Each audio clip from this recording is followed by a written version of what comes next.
Dan ada juga orang-orang yang ketika dia tidak suka sama kita, seumur hidup dia sama kita tidak suka. Itu banyak sekali seperti itu.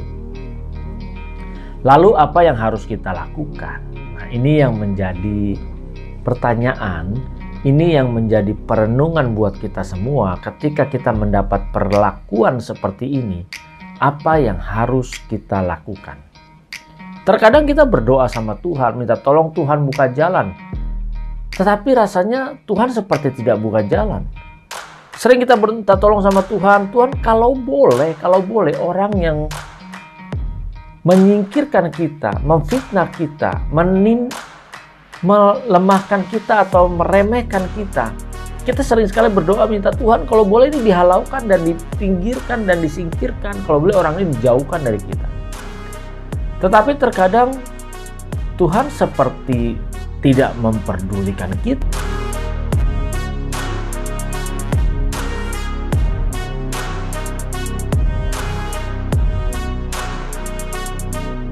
Shalom Bapak Ibu Saudara yang dikasihi oleh Tuhan. Kita berjumpa kembali bersama dengan saya Buyungko Saputra di channel CPS Television. Mari saya mengundang Bapak Ibu Saudara yang belum mengklik tombol subscribe. Ayo dukung saya dengan klik tombol subscribe dan klik gambar loncengnya agar setiap video-video yang terbaru Bapak Ibu dapat menerima notifikasinya sehingga bisa langsung mengikuti videonya. Sungguh unik kehidupan yang kita jalani. Terkadang kita tidak melakukan kesalahan, tetapi kita dianggap bersalah. Terkadang kita tidak tahu apa kesalahan kita, tetapi justru kita dibenci. Kita dijauhkan, kita tidak diperdulikan, kita tidak dianggap, bahkan mungkin kita difitnahkan yang jahat. Mungkin juga orang yang fitnah kita atau menyingkirkan kita, dia tidak berkata, tidak suka kepada kita. Tetapi kita bisa tahu dari sikap, perilaku, dan tindak tanduknya atau tingkah lakunya, responnya terhadap kita. Bagaimana ketika kita menghadapi hal seperti ini? Di antara Bapak Ibu Saudara mungkin yang ada di dunia marketplace pernah juga mengalami, mungkin karirnya dihambat, disingkirkan, tidak diperdulikan, bahkan mungkin dicap atau diberi label tidak baik. Hal ini pun pernah saya alamin Bapak Ibu Saudara. Bahkan bukan hanya 1 tahun 2 tahun, tapi bertahun-tahun bahkan sampai 10 tahun lebih. Bagaimana karir saya dihambat, bagaimana saya dicap tidak baik. Walaupun kita tidak melakukan kesalahan, hanya mungkin karena orang-orang tersebut atau atasan kita tidak suka dengan kita. Dan ada juga orang-orang yang ketika dia tidak suka sama kita, seumur hidup dia sama kita tidak suka. Itu banyak sekali seperti itu. Lalu apa yang harus kita lakukan? Nah, ini yang menjadi pertanyaan, ini yang menjadi perenungan buat kita semua ketika kita mendapat perlakuan seperti ini. Apa yang harus kita lakukan? Terkadang kita berdoa sama Tuhan, minta tolong Tuhan buka jalan. Tetapi rasanya Tuhan seperti tidak buka jalan. Sering kita minta tolong sama Tuhan, Tuhan kalau boleh orang yang menyingkirkan kita, memfitnah kita, melemahkan kita atau meremehkan kita. Kita sering sekali berdoa minta Tuhan kalau boleh ini dihalaukan dan dipinggirkan dan disingkirkan. Kalau boleh orang ini dijauhkan dari kita. Tetapi terkadang Tuhan seperti tidak memperdulikan kita Bapak Ibu Saudara. Pasti Bapak Ibu Saudara yang pernah mengalami hal seperti ini tahu betul. Rasanya nggak enak. Rasanya tuh kayaknya aduh kesel sekali gitu. Kok kenapa orang ini nggak dipinggirin aja, kok nggak dipindahin aja kalau kita ada di dalam sebuah perusahaan. Hal ini kalau terjadi dalam dunia sekuler ya biasa. Tetapi hal ini juga terjadi juga di dalam dunia kerohanian, di dalam dunia pelayanan Bapak Ibu Saudara.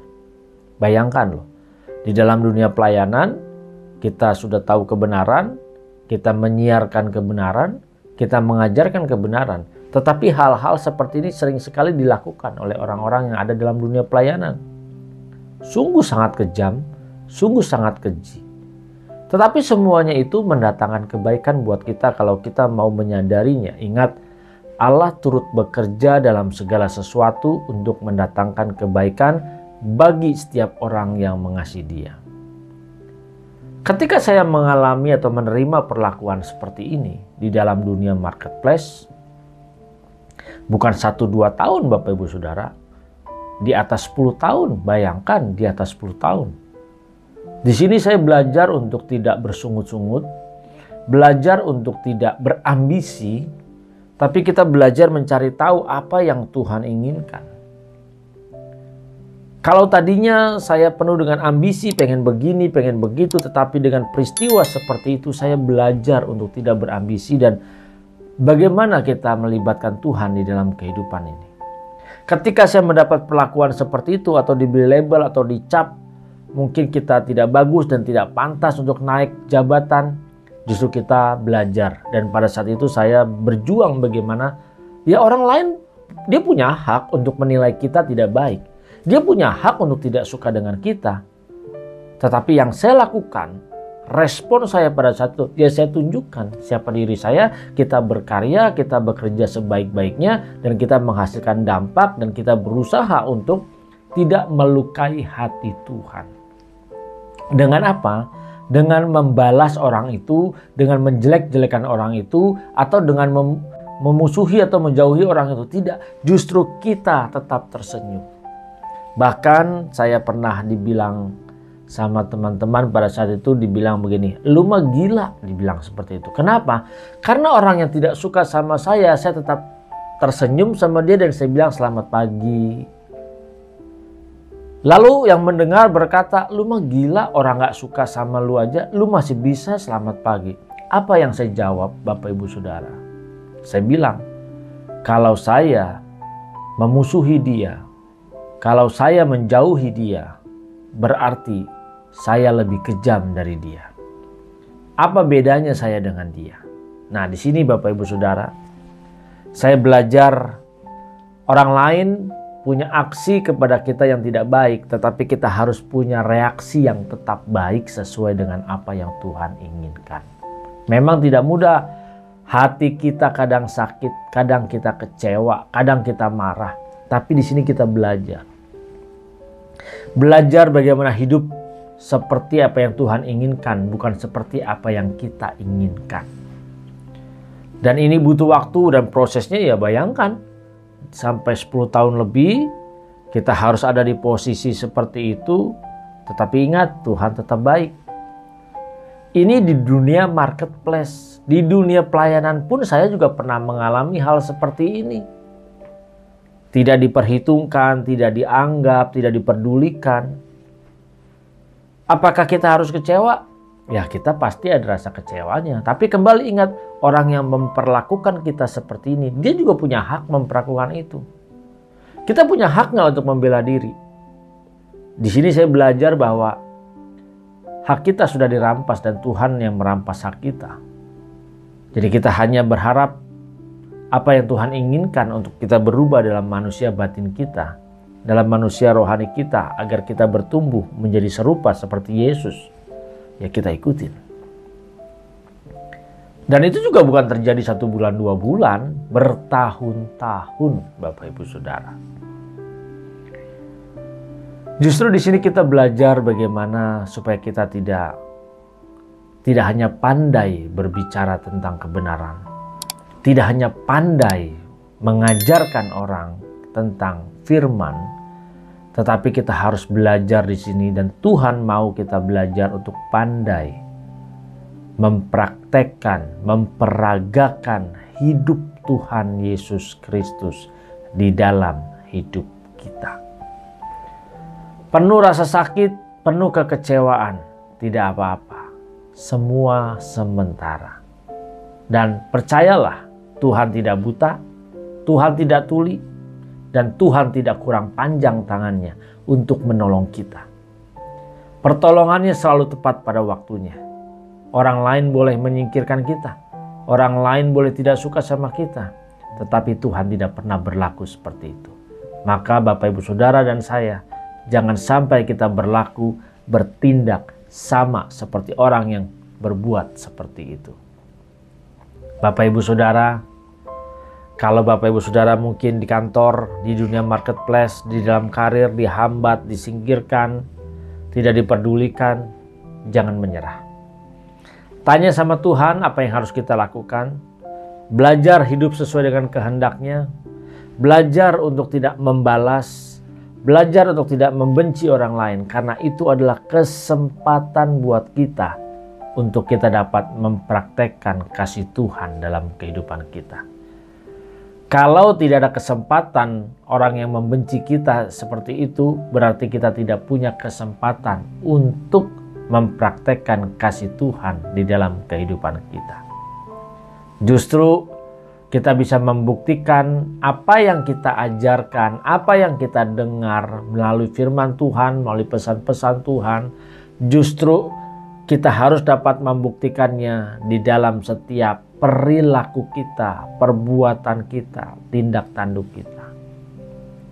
Bapak Ibu Saudara, memang bukan hal yang mudah, tetapi bukan berarti Bapak Ibu Saudara tidak bisa.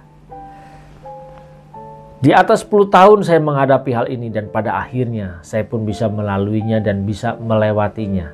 Yang pasti ketika hal ini sudah dilewati, banyak perubahan di dalam kehidupan kita, banyak perubahan dari karakter kita, dari pola berpikir kita.